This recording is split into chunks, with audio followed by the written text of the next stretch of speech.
വീട് ക്ലീനിങ് കഴിഞ്ഞ് കഴിഞ്ഞാൽ നമ്മുടെ ശരീരത്തും തലയിലും ഒക്കെ ആകെ പൊടിയായിരിക്കും അല്ലേ. അപ്പോൾ ആ സമയത്ത് നമ്മുടെ തലയിൽ ഡാൻഡ്രഫ് ഉണ്ടാവാനുള്ള സാധ്യതയുണ്ട്. അപ്പോൾ എപ്പോൾ വീട് ക്ലീനിങ് കഴിഞ്ഞാലും ഞാൻ യൂസ് ചെയ്യുന്ന ഒരു ഹെയർ പാക്കാണ് കേട്ടോ ഇത്. അപ്പോൾ ഇതിന് ആവശ്യമായ സാധനങ്ങൾ ചെമ്പരത്തി പൂവ്, പിന്നെ അതിൻ്റെ 5-6 ഇല, പിന്നെ കറിവേപ്പില, പിന്നെ നമ്മൾ കുറച്ച് തുളസി ഒരു 5-6 എണ്ണം മതി. അതിൻ്റെ കൂടെ തന്നെ നമ്മൾ ചെറിയുള്ളിയാണ് ആഡ് ചെയ്യുന്നത്. അതിൻ്റെ ഒപ്പം പിന്നെ കഞ്ഞുണ്ണി നമുക്ക് ഫ്രഷായിട്ട് കിട്ടുകയാണെങ്കിൽ നമ്മളത് യൂസ് ചെയ്യാം. ഞാൻ യൂസ് ചെയ്യുന്നത് ഞാൻ എണ്ണ കാച്ചാനായിട്ട് ഉണക്കി സൂക്ഷിച്ചിരിക്കുന്ന കഞ്ഞുണ്ണിയാണ് കേട്ടോ ഇടാറ്.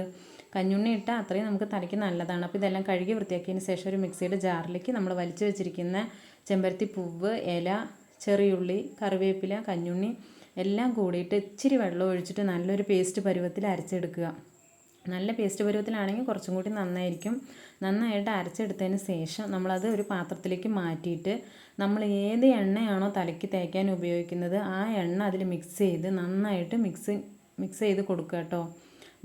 നന്നായി മിക്സ് ചെയ്തതിന് ശേഷം നമ്മുടെ തലയിൽ നമ്മൾ എണ്ണ തേച്ച് പിടിപ്പിച്ചതിന് ശേഷം വേണം കേട്ടോ ഈ ഒരു ഹെയർ പാക്ക് തേക്കാനായിട്ട്. അപ്പോഴാണ് ഡാൻഡ്രഫ് മുഴുവനായിട്ട് പോകുള്ളൂ. അപ്പോൾ ഇത് എനിക്ക് ആഫ്റ്റർ ഡെലിവറിക്ക് ശേഷം നല്ല യൂസ് ഉണ്ട്. മുടിയൊക്കെ പോയി ഇപ്പോൾ കുറച്ച് കിളിർത്ത് വന്നിട്ടുണ്ട്. അപ്പോൾ നാളെ കാണാം. ബൈ.